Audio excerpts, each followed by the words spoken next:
calm and empowered. Okay. I like That that. one's stress away. And then orange is just incredible. It's just like sweet orange. Energy, right? Isn't that what I mean, orange it's is for really good me. It's for, I mean, it's for so many things, but smell it. It just makes you happy. These are the oils that I'm really, like, I'm implementing these in my life in a really like strong way. Yeah. Because these are really high quality Young Living oils. Yeah. And I just smelled it. Here's talk closer. It's plant medicine. So it's plant medicine. this is plant medicine. These high quality.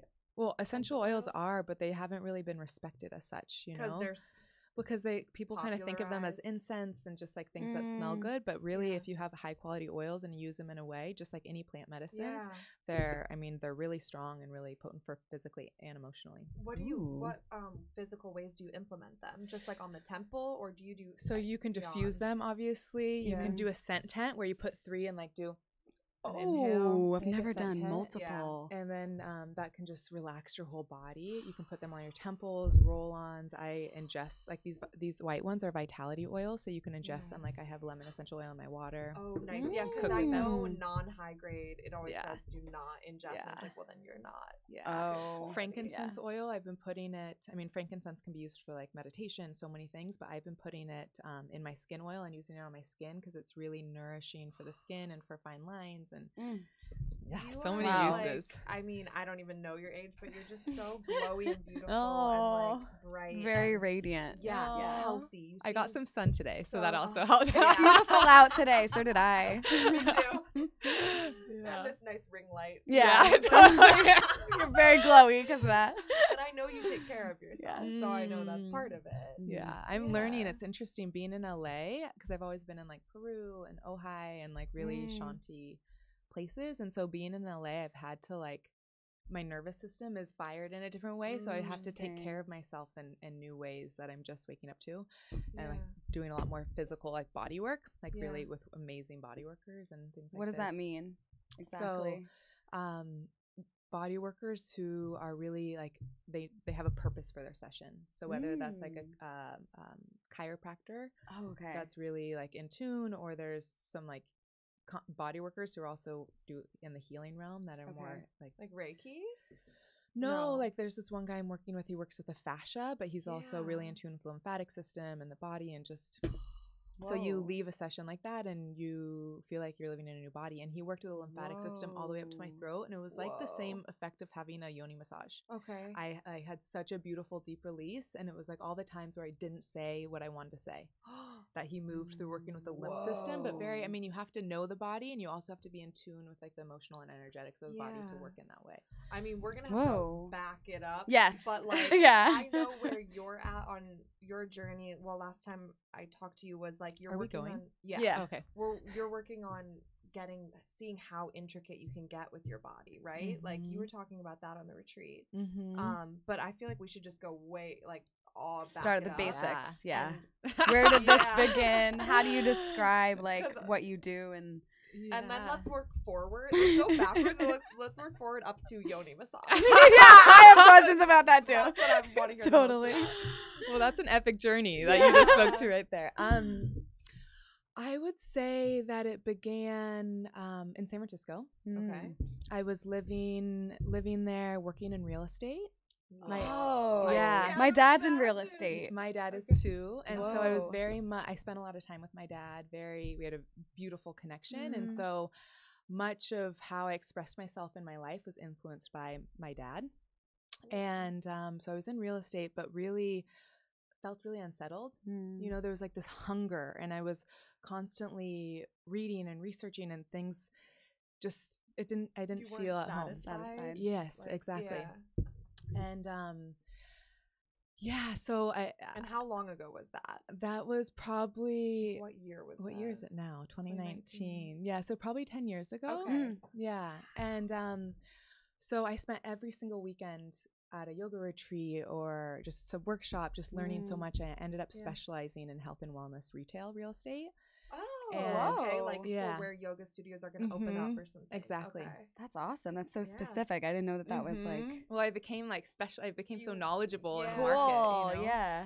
And so I really dove into cleansing, juicing and cleansing, because at that time they were just starting to pop up in New York and LA, and And so I ended up working with a cold pressed juice company and got really into the physical aspect of cleansing. Okay. And I studied at a health and wellness or a raw food school in Puerto Rico. Whoa. Cool. That was awesome. Yeah. And it was 2 weeks of cleansing and learning and being by the ocean. I never brought my phone or computer on all my travels, and it was the greatest gift. So I got to experience myself in a way that I'd never had before. Yeah. And I felt so connected to my heart. I experienced my sensitivity in a way that I had never before. Yeah. And I came back to San Francisco and was just like, I'm not meant to be here.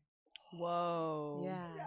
And at that point, a very important piece of that is I was at a yoga class with this incredible teacher, and she guided us through this amazing flow, guided us into Shavasana, and she prompted the question, what allows you to receive? And when I heard those words, it just melted into my heart and really touched the parts of me that had been denied the space to feel, to be seen, to really receive. And so that's what truly gave me the fuel to start going to all these workshops and retreats, because I was looking through a new lens of like, what are the experiences and the people that allow me to receive rather than constantly giving? Okay. I was gonna ask that. Love that. Yeah. So at that point, you know, I came back to San Francisco and I was like, I'm not meant to be here. And that's when all like the magic and synchronicity started to happen. Cool. Yes. Within 2 weeks, I was on a flight to Peru. Wow. And on all my travels, I would always just buy a one-way ticket, start with a yoga studio, and just listen to what tickled my heart, what really intuitively called me forward. And so once you got there, your first stop was a yoga class. Yoga teacher training. That's so cool. Yeah, and it was a beautiful landing ground because you meet people, you are learning, and it just then kind you of still come back to yourself too at the same time. Exactly. So then at that point, after the training, I was like, I want to do a juice cleanse. So I found this place.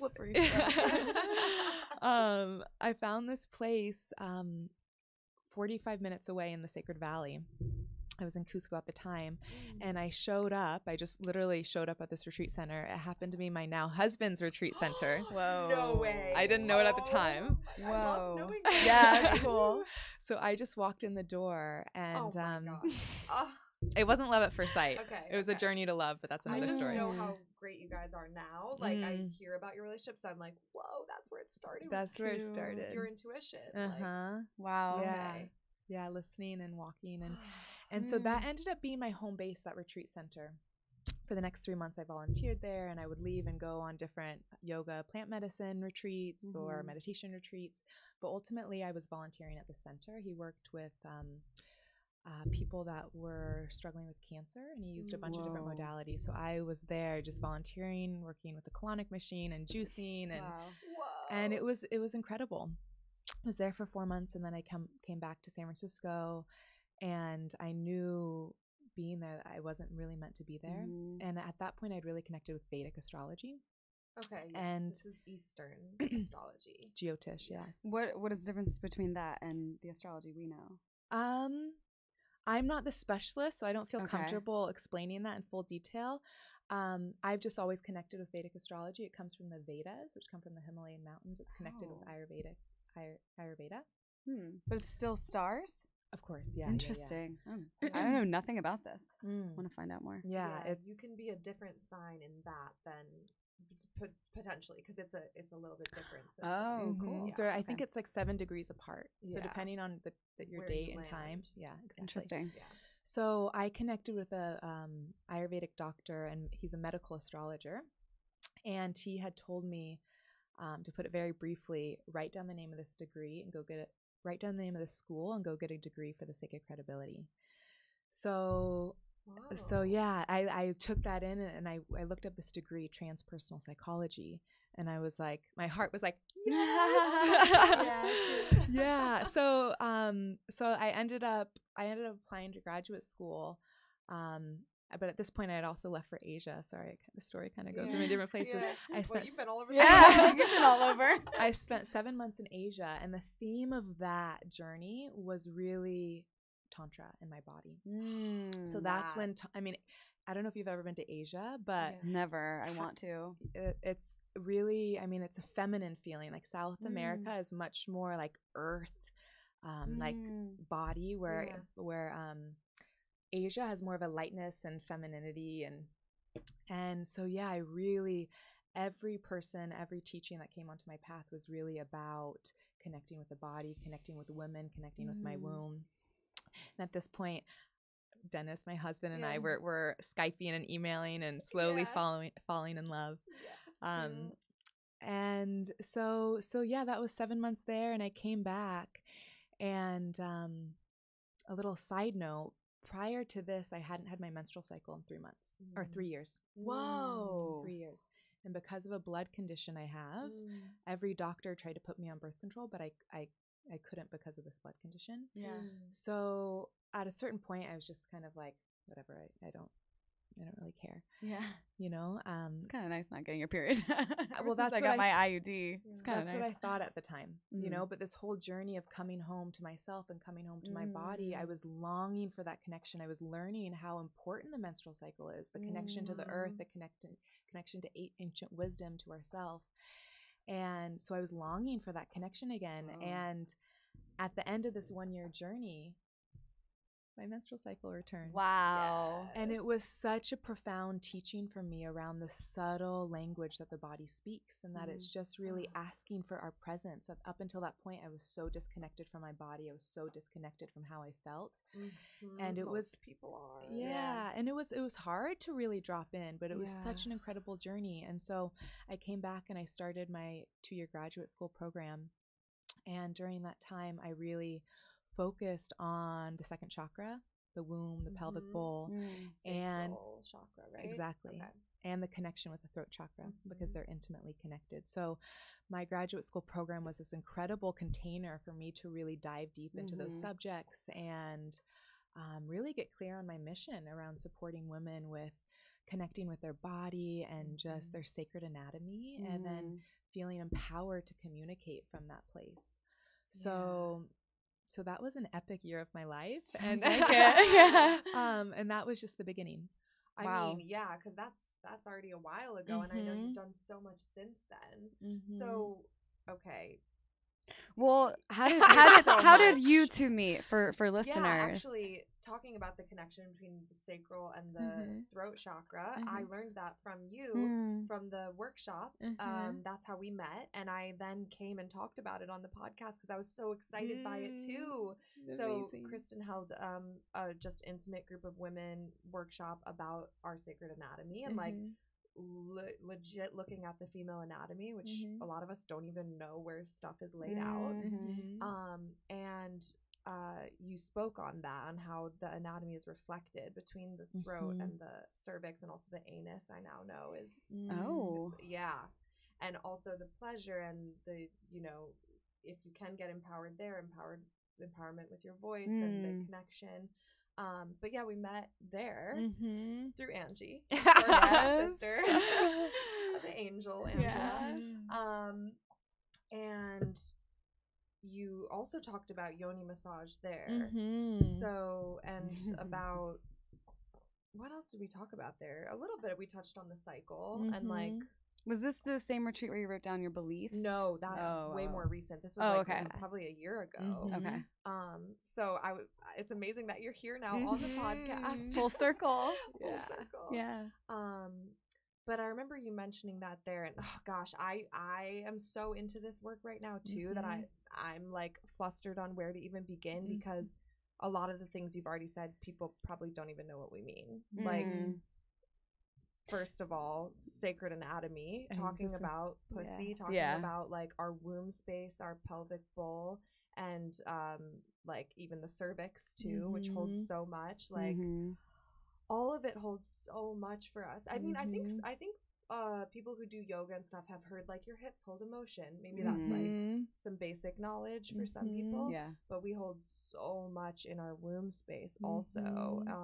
Right? Like well, I mean, it's also and it's this particular time in history that we're living in. You know, if you look at, I mean, even just 20 years ago, like there was, if you look at our parents, you know, or our grandparents, there's so much that's shame not and acknowledged. hiding. Exactly. So that in itself, it's like this charged energy that's just hasn't been presenced and is just holding.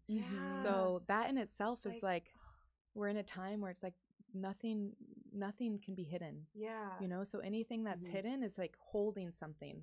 Yeah. You know? Yeah. And the beauty, I remember you saying, is like that it's potential energy. We can presence it and turn it into something beautiful, even if it's like pain there holding energy. We can presence trauma, we can presence pain and release it into something. Channel it, into art or whatever it is. And just physically in the body too, like by literally touching certain areas. Because I'm doing deeper work, which we'll get to with Kristen, and that probably comes up with Yoni Massage, right? Presencing. Oh yeah. For those who may not know, what exactly is a Yoni massage? Yeah, so you can go, Yoni we made it. Well, Yoni is the Sanskrit word for sacred space. So Yoni also means your vagina.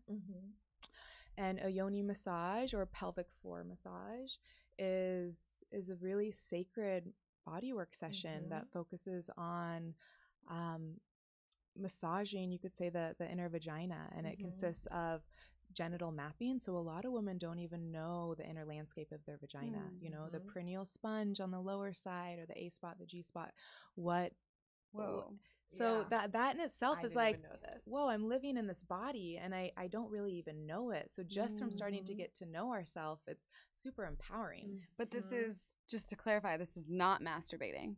No, it's like not a sexual thing. It's just like, and you can do it with yourself with a wand or with your partner. Wow. But there are people who administer this. So interesting. Yeah, and it's not seeking orgasm. If that can happen, of course, and it's more just presencing. It's like this sacred container of learning about your own body. All these practices that I teach and Yoni massage as well. It's like the sacred container of just witnessing the patterns in your body. So you may notice that when someone's touching, or when you're touching a certain part of your vagina, that all of a sudden there's a contraction in your body, and the vaginal walls hold memory. So that could be from premature penetration. We're living in a time where a lot of women don't know their body, they don't know their boundaries, so they're penetrated by a partner much earlier than their body is ready for. And so that can be traumatic for the vagina and body. So it holds that.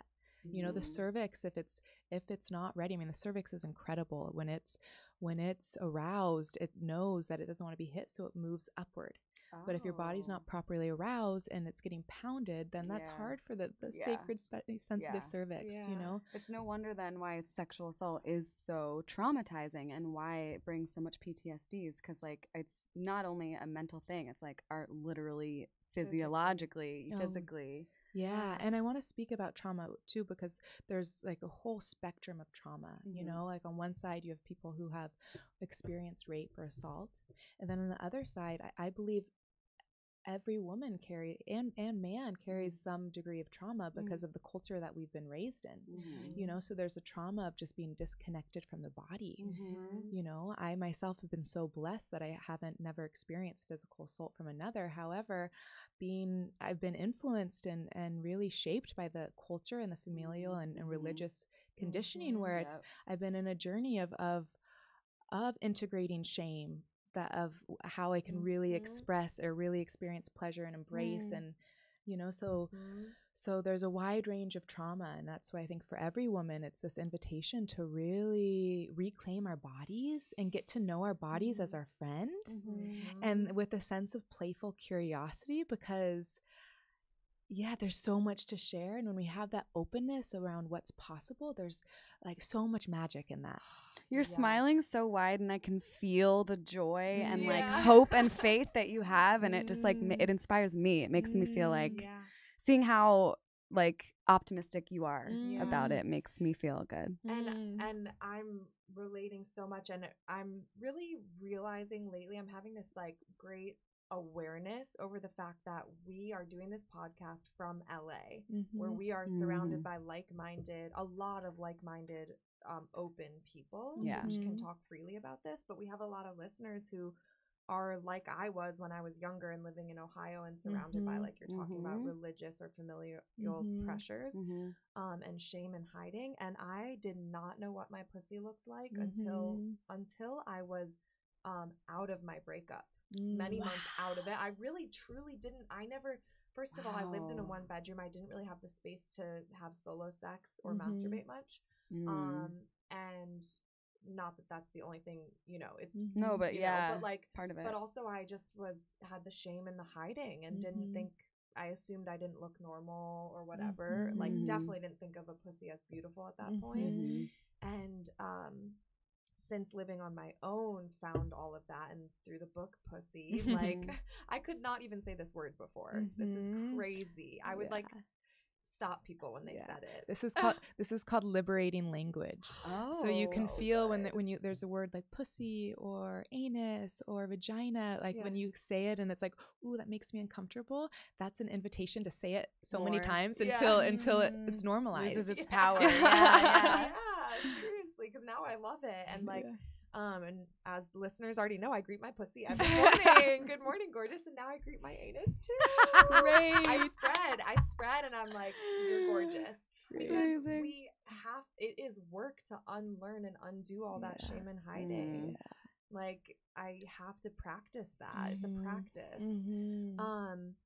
So I just wanted to say to listeners who like don't know what their pussy looks like to maybe take a gander, get a mirror and peek, and also hopefully have some guidance like through the book Pussy or something that you can find in your area. Yeah, and if that feels like too much, to even just start by looking at yourself in the mirror and holding your breasts and just start wherever feels safe and nourishing for you, but just starting to really look at yourself and touch yourself and honor that you have a body and that you have a female body with breasts. And as we begin to really appreciate and celebrate ourselves, or even just get to know ourselves, we relax into our body and we're able to offer that same experience to other women or just appreciation of other women. And then it shifts from comparison to celebration. Yes. And then that spreads to everyone. And also, like you were saying earlier about being disconnected, so much of our society is like up in the head.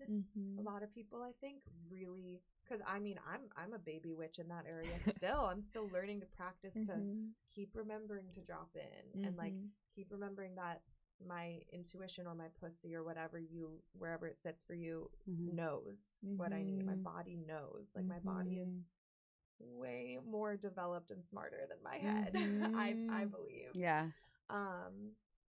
So that's a whole journey. Like that's a whole powerful thing to get into the body and get out of the head. How do you do that personally? So first of all, it's a practice. We're not going to be living in our body all the time, especially when you live in the world we live in today, where there's so much distraction that's easily accessible in our pockets. So it's a practice to, you can have the tools like your breath, or whether it's grounding on the earth, or I offer a pelvic breath practice. It's really just breathing into your pelvic bowl, which is incredible. So I'll take a pelvic breath. But you have to choose to do that throughout the day, so that's where it's all a conscious choice. It's all a daily discipline, how we show up, but it begins by beginning to practice it on your own. It's like learning an instrument, the instrument being our body. At the beginning, it's like you have to practice more to like get your fingers to learn it, and then it's like as you go on, you don't have to practice as much because your body knows and it's easier to drop in, but you still have to touch the instrument. You want to touch the instrument. So it's the same. Like you have the initial tools to connect with your body, and then you have to consciously choose to do them throughout your life. Cool. I just think there's so much. I guess right now in my head I was imagining myself as a listener and being like, well, I don't know, I'm like successful, or I'm life is working, but maybe I'm not in touch with my body, but why would I care? I think I care because it's a much more rooted, less stressful, like more full, easier way of living when I can tap into that. It seems like things line up and flow better. You bring up a beautiful point. So there's kind of two avenues where people enter this work. One where it's like there's suffering, or there's health issues. And so that leads them to like really seek something out.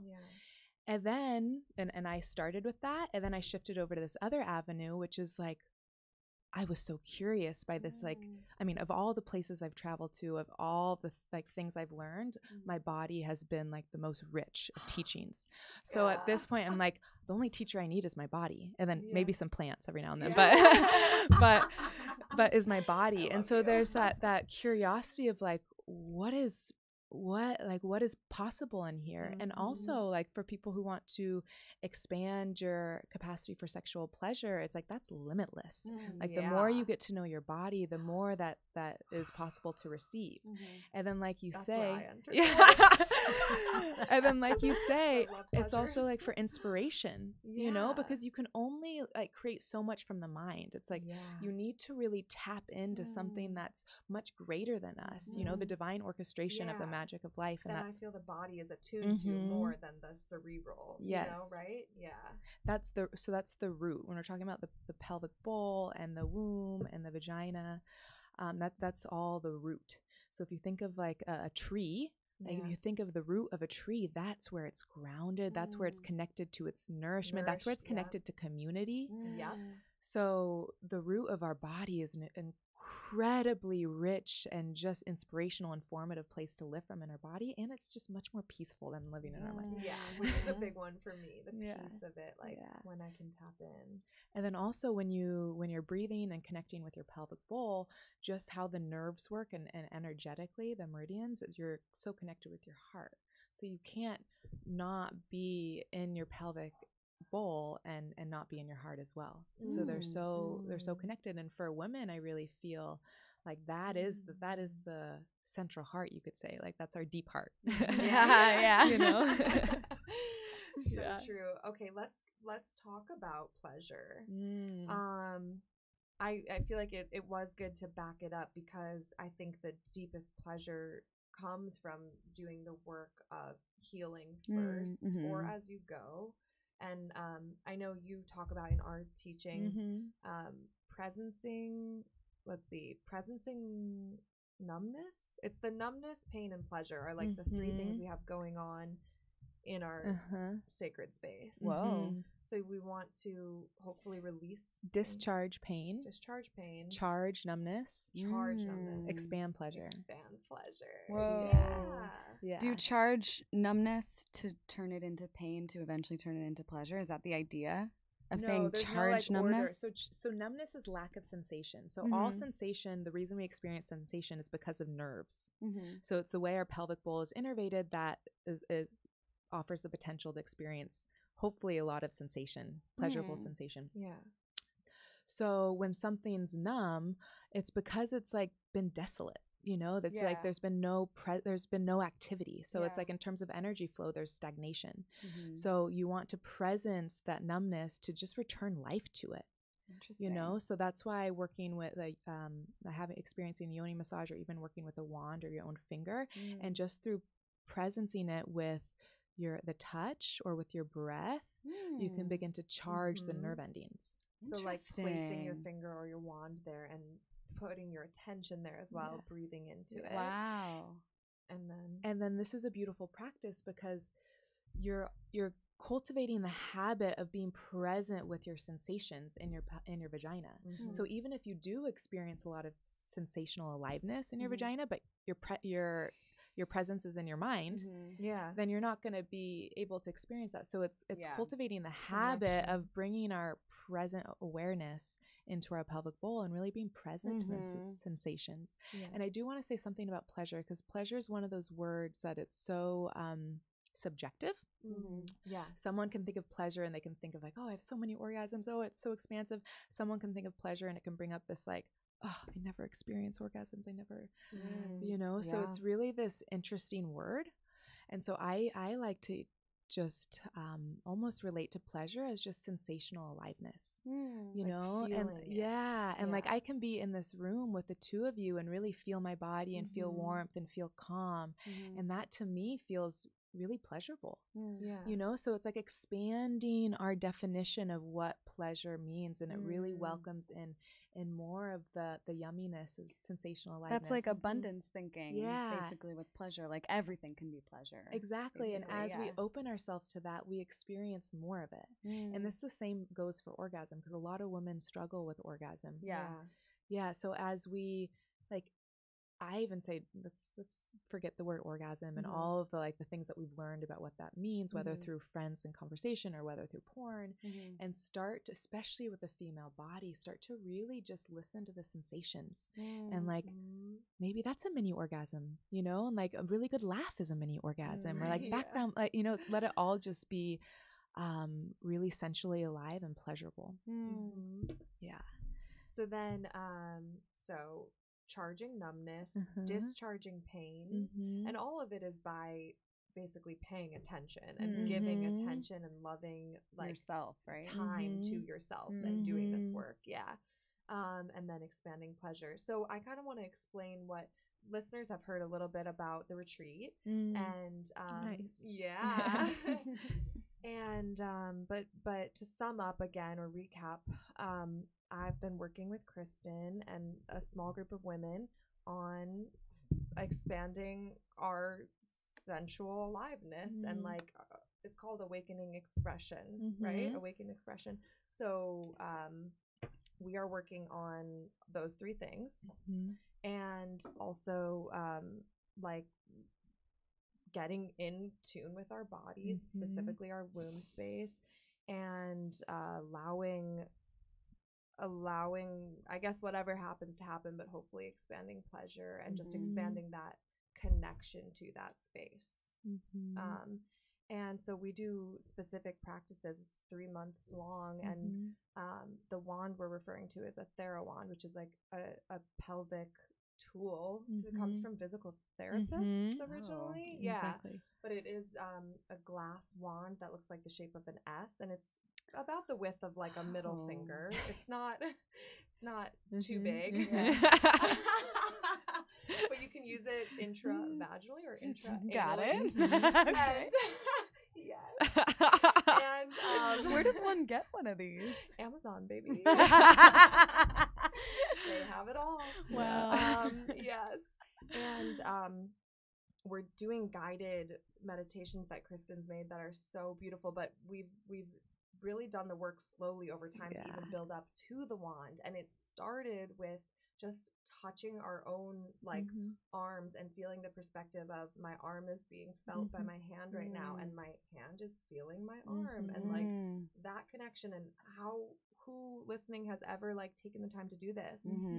But it feels really good. And like, you know, it's a longer thing than, you know, just a few minutes, but you're getting like oil and you're just really feeling your own body on the outside first. It's interesting that we love being felt and like appreciated by other people, but it doesn't feel natural to like immediately feel yourself and take that time. It's not common, or it's not built in. Like, it's not taught. When would I have learned that? Like, I don't know. I don't get to learn this, and I want women to learn this. Like, I feel it. My heart is like about this stuff.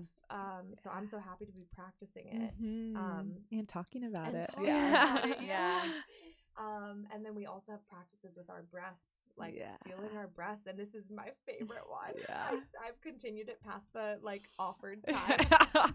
Good. It's just every day now. It's just, I feel like I'm gonna do it forever. We're doing this out in the open at this retreat. Oh, okay.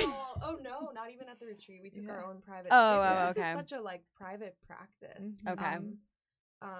And anyways, so we've done months on that, like touching ourselves, being with ourselves, and now we have gotten to go inside the vagina, and we are presencing. Hey, I gotta talk about it. I know. It reminds me of like magic school. That's what I was literally thinking of. That's why I started laughing. That's really funny. We're going into the vagina. Yeah, Miss Frizzle. That's funny.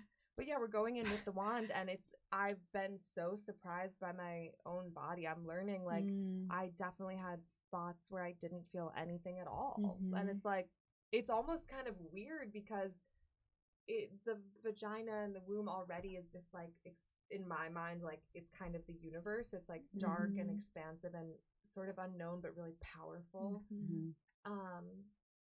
But even being in there and not feeling something, sometimes I'm like, whoa, like it's I'm almost lost in there. And so I know I have a lot to still learn and connect with. And then I also had some spots of pain that I was surprised about. Is this whole S thing going in your body? No, okay. Like 10 centimeters. Yeah. No, like, how does that work? It's shaped like that so that you can hold one end and have control of the other end, like move it around. Okay. Like a clock.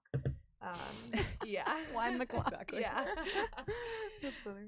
But then also pleasure, and it's like Kristen referenced earlier, the A spot, didn't even know what that was. Yeah, I don't know where that is. Shall we educate? It's the anterior spot, so it's probably like the deepest spot in your vagina. Okay. Yeah, so it can feel, it's like the G spot in terms of it can feel really watery. For some women, it's extremely pleasurable, and for some women, that can bring a lot of emotion up. Interesting. Yeah, it's the A spot. The whole process has brought up emotion for me. Yeah. What I love so much about the intervaginal work, besides just obviously shifting the energy that's held in the vagina, is you witness your relationship to it. So you can be doing the practice and you can realize that you're in an energy of rushing something, or that your body's really contracted and holding on. And as you witness this, you're like, wow, interesting. You take a deep breath and you can relax. And then so you learn these things about yourself and the energy patterns that you're holding in your body. And then as you go out into your world, maybe you're making love with your partner and you notice that you're contracting. And then it's like, oh, wow, okay. It's like, and then you can notice that in your life, that there's an energy of rushing and contracting. And so you begin to like self-soothe yourself in a more conscious way. And relaxation is the key to receiving. When we're in a contracted space, we're not going to receive insights. We're not going to receive pleasure. We're not going to receive the appreciation of another. We're more like blocked. Yeah. So it's really remembering to breathe and remembering to just notice how we're living in our body. And the key is relaxation versus contraction. And that's really a practice now, because there's been so much just holding. Yeah.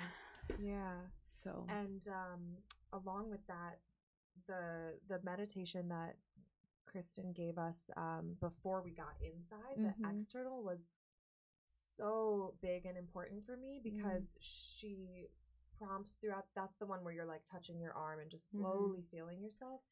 You get to a point towards the end of the meditation where you're just gently touching the outer lips of the vagina, of the pussy. And let me get that right. Of the pussy. The vagina is inside. I know my anatomy now. Hey. A lot of people are saying that wrong if they refer to the outside as the vagina. So let me just the inner sanctuary is vagina, and then outer would be vulva. Yeah, your vulva is the lips, the outer side.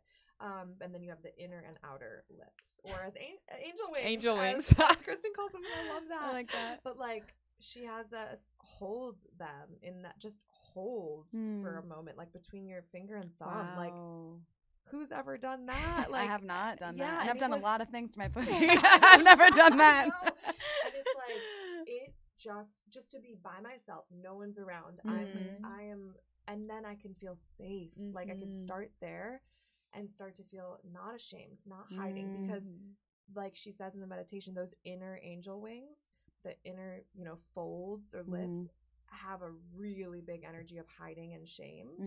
And I remember thinking that when I was like 8 or 9. I'm like, where did I pick that up from? I don't know, but I already thought something was wrong with me, or I already thought I needed to hide. I feel like I would even kind of wiggle around and position myself to like make those tucked in a little more, or like hiding. And it's like, whoa, to fit in a certain space. I must have like seen imagery or something that made me think that wasn't okay. But so that was so big for me, that part of the work. Like, and now I'm like, and I already thought I was in a pretty good place of since I already was greeting my pussy every morning going into this work. Yeah. But there's still so much that I'm discovering. Yeah, that first section that we did, the first month together, that's really the foundation, because it's developing a new relationship with the body that's based upon respect and really acknowledging. And it's like I mentioned before, we're developing a relationship with our body like we would a new friend. And it's like taking our time, really showing up for each other, and really letting the body know that you're here to listen, and you're here in a place of love. Yeah. And again, the body speaks such a subtle language. It's like when you communicate with plants or when you communicate with water, science has proven how that influences. The same with the body. It's very aware when you're communicating with love, and it will share more.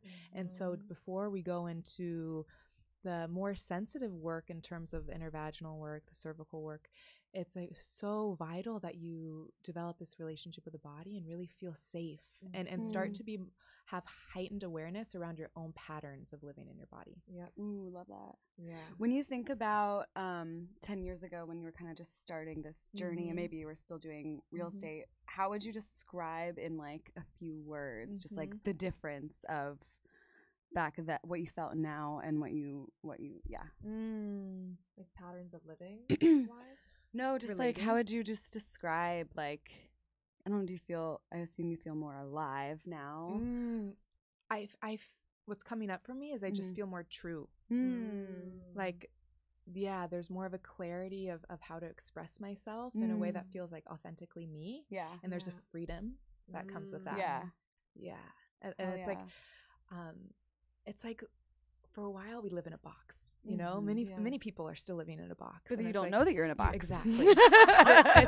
we create this box by the words that we say, the actions that the environment that we're in, that we don't know that we can control it. But as soon as you begin to wake up that you're in a box, and this could be from feeling someone else, seeing someone that really awakens like something in you, then the box starts to get a little bigger, and then at some point it's just like, fuck the box. You know? Yeah. And that's such a good feeling. The box. I love that. Yeah. Yeah. And I actually had that embodied experience when I was receiving a pelvic floor massage from my husband, and my whole body was filled with shame. And it was like there was a limit to how much pleasure I was allowing myself to really receive. Because especially when you're receiving intervaginally, it's much more of like a full body experience than it's just like a clitoral orgasm. Right. Clitoral orgasm is more superficial.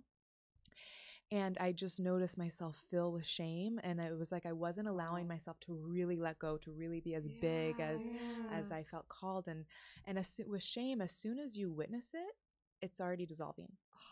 Oh, love it. Wait, what do you mean by that? As soon as you experience it, as it comes up, it's already out from hiding.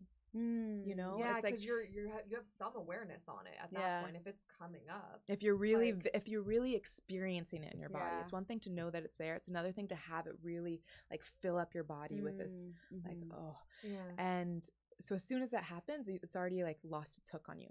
You know, because it's out from hiding. It's experienced. It's once something's experienced, it already begins to melt. And so as soon as that came up for me, that's when I said fuck the box, because it was like I was ready, you know. If there's a listener, as I'm sure there is, that like wants to start this work, or maybe they've had sexual trauma or whatever it is that makes them want to, and maybe they don't know where to start. What's the easiest way to start with this kind of work? I have two responses to that. One, even just becoming aware that you want to, like that's already a big step in the right direction, because you start to just notice things that you hadn't before. Like maybe you notice like, wow, I am really, like I've never even looked at my vulva, you know, or I've never really touched my breasts, you know, and that in itself is a big step forward. And maybe you begin to just lightly say hello and just touch your body and cupping your hands on your vulva and on your heart. I started with just having one hand on my womb every night when I slept. That was my beginning. So gentle things like that are a beautiful way to begin to walk this path. Secondly, it's also really amazing to have guidance. You know, so I have an offering. It's similar to the program that Rachel's has been speaking to, but it's 6 weeks, and it's much more accessible financially for as many women. I just want to share this work. Cool. So that's also available for women that want guidance. Is that virtual? So anyone could reach out? Okay. Exactly. Cool. Yeah. Like what you experience, which is the audio meditations and videos. It's so good. And the calls. When I'm listening to them, I'm like, this needs to be this needs to be reaching more people. Yeah, I felt the same. So good. Yeah. So that's there, the Awaken Journey. Okay. And it'll be more focused on the pelvic bowl, and then also some sexual empowerment and voice activation. Cool. But for women that just want to get started right now, again, just beginning to say hello to the body, touch the body, talk with your body. Yeah. Cool. Is it time for the cards? I don't want it. I think it I might could go be. for hours. Well, do you have more questions? I want to know more of this. Yeah. Well, it was coming up for me about all that shame stuff. Like, I brought this up. I spoke about this in our retreat with the beliefs that Leah's referencing, because she heard me talk about it on an episode where I had to read out loud the thing about my belly. I had this belief going on in my head of like, if I don't have a super flat stomach, then I'm not sexy. Which, saying it out loud, I don't even believe that, but it's running somewhere on the inside. It's like running that belief. And it is a practice because it's still something I'm working on. It's like still coming up and been difficult. But I voiced it to my partner for the first time because I was like kind of clamming up, and I was like, he made a comment about there's a lot going on upstairs or something, meaning in his head, and I was like, me too. And then I was like, you know what? It's time. I have to voice an insecurity. Wow. Because I don't love voicing insecurities to partners. I don't know. I think of it sometimes as like, I don't want to give you something to focus on that I'm already worried about. Like, but I trust him so much. And I was ready to share. And I'm sure he received and that I'm sure very he well. was like, oh yeah, very respectfully and like very reassuring that he's never noticed a change even, and like was just thinking I'm a goddess and beautiful and all those things. As he should. But since just for myself, since voicing it, it started to dissipate. Like it's like, okay, it's out in the open.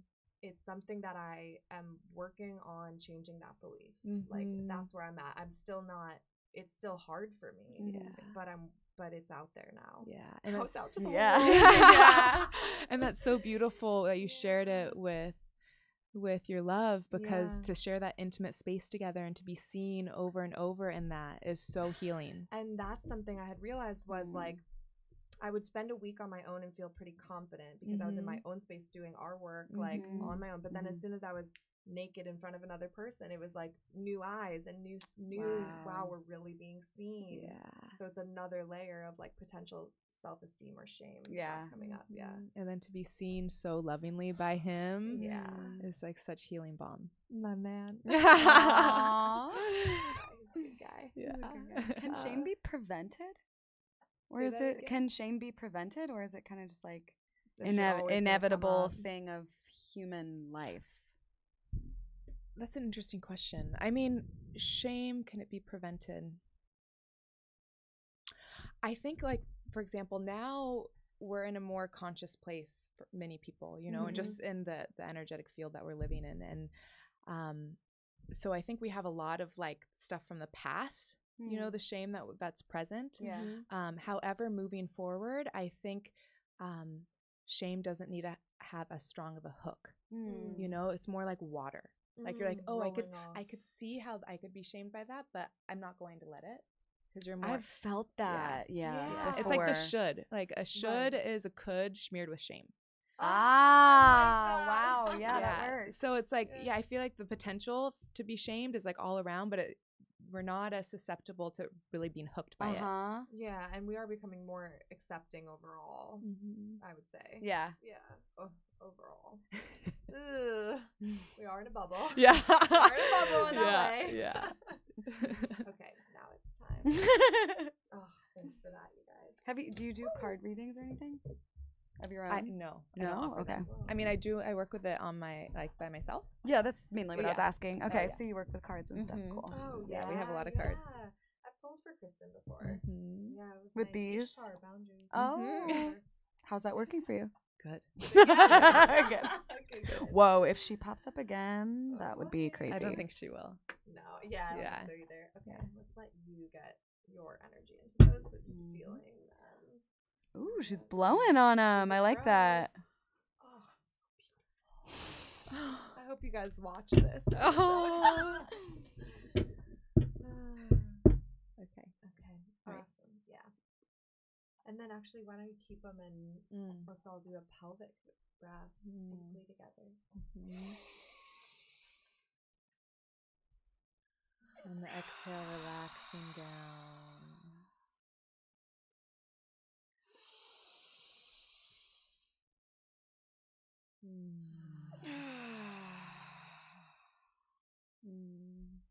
Could do a lot more of that. Yeah, I know. It feels so good.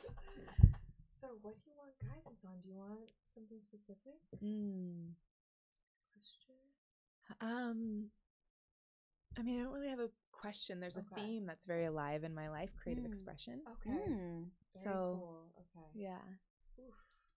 Creative expression. I love that.